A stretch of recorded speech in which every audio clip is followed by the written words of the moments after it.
Dr. Miller, tell me, you were a former crime scene investigator. Give me a little bit, and I'll have a bio that I will go and investigate and prepare. But just give me like a hits, runs, and errors. I worked for the Texas Department of Public Safety. I was a crime scene investigator, worked in the DNA biology section for a little over 3 years.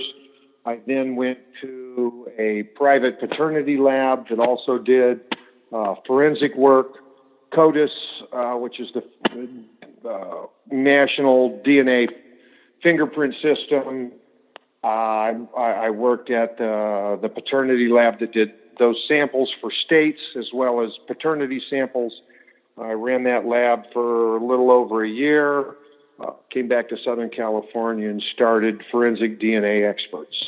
How has DNA in crime solving changed? This Golden State killer that they think they've arrested, he was committing these crimes in the 70s and 80s. How has it changed in how you approach a scene and collect and test that DNA? Well, really in the 70s or 80s, they didn't do any DNA at all. In 1996, Congress passed the DNA Act, and that gave the FBI control over DNA, where they set up a system, which is the DNA fingerprint system, which they collect, DNA from everybody. It's called CODIS. They also set it up so that there were certain DNA markers that everybody would be forced to use if they wanted to play in the CODIS game, which includes everybody from all the crime labs.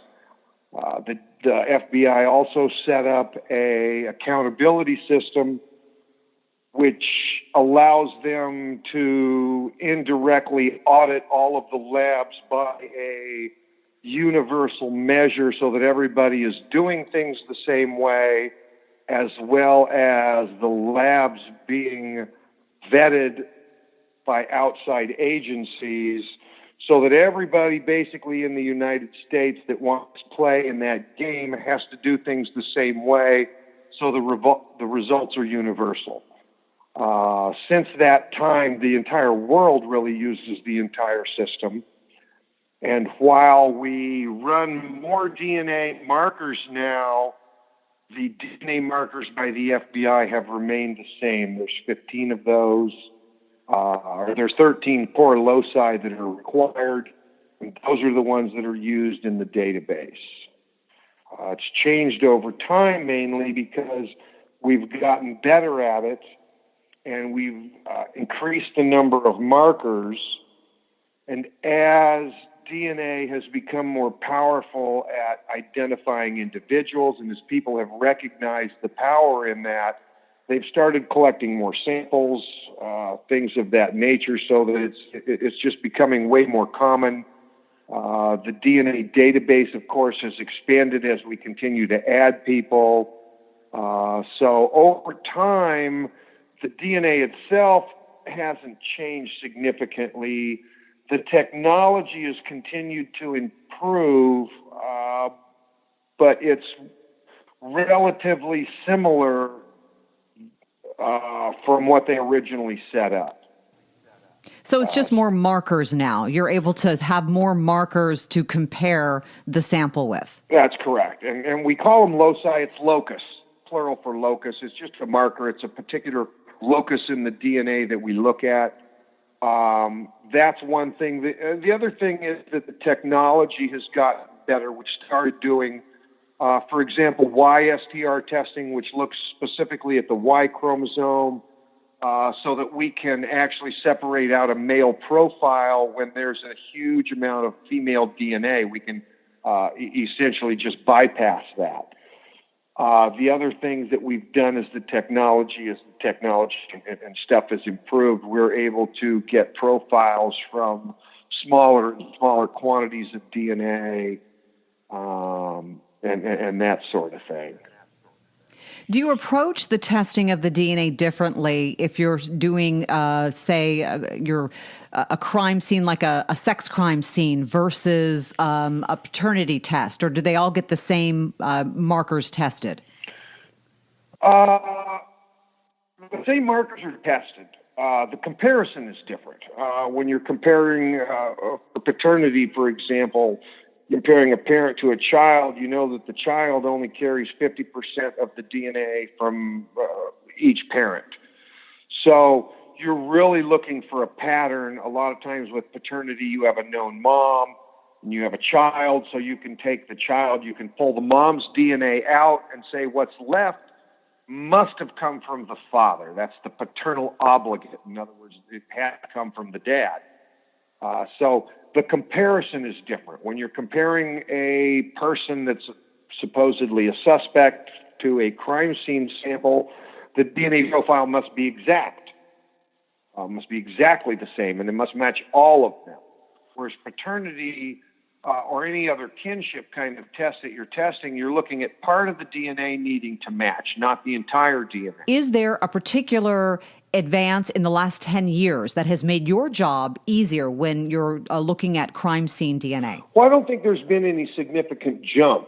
A lot of the things that we're doing have just slowly evolved, like using more markers, using YSTR, lowering our concentration. So there have been a lot of small incremental advances, but none of it significantly altering or changing the landscape. We have heard at least that a lot of these state-run labs are so backed up with DNA that still needs to be tested.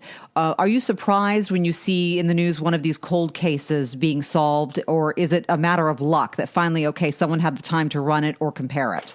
It's actually neither. I'm not surprised in any way, because what happens is a lot of the police departments have set up task force to go through old files and look for places where we've collected samples. For example, maybe somebody had claimed that they were raped and they have a pair of panties that they wore shortly thereafter. So a lot of the cold cases have useful evidence. It's just that a lot of people have not gone through with the mindset of the current technology in mind. And as they set up these task force and go through some of that stuff and find some of these cases, they generally are just put in order. And so when the crime labs, even if they're backed up, they eventually will get to these samples. Many of the labs are backed up because as the technology increases and the police and other people collecting samples recognize the power, they start collecting more and more samples. Oftentimes, what I've seen are crime labs that are expanding, and by the time that the building is built and they've hired all the people, they're already in a position where they're collecting more samples than they're putting out. So it's almost a constant thing. It's just, as it evolves, we just collect more and more samples, and we recognize how much power it has, and it's continuing to be more and more and more useful. As it becomes more powerful, we can go back and do some of the samples that previously we couldn't do. Same thing is true as for the cold cases. A lot of them did samples with no forethought that we were going to be running DNA, but yet they collected the samples and they're available. So as we go back and find them, we're able to run those tests. So it's just what we're asking the labs to do is enormous. And there just isn't enough manpower and money to run all of the samples that we'd like to run. I know you're a doctor. You've been doing this for years, and crime scene investigator. Talk to me about, is there any personal satisfaction for you when you're able to put the pieces together and finally solve a case? Well, the honest truth of the matter is that I don't really ever try to do that. I'm just a scientist, and I try to generate facts so that other people can make decisions. Oftentimes, I may have an opinion on something, but for the most part, I try to keep that to myself. It's my job as a scientist to generate facts, to explain them, and to make those available to those people who must make decisions on those. The investigators need to have information. When this gets taken to court, they need information, and those people who are deciding whether or not somebody is innocent or guilty need valid information. They need to understand the tests that were done, and they need to understand the results and the implications so that they can make these decisions. Ultimately, the decision really isn't in my hands. It's up to me to generate facts and data and to explain that, what it implies, what it means, what we know, what we're guessing, what it suggests.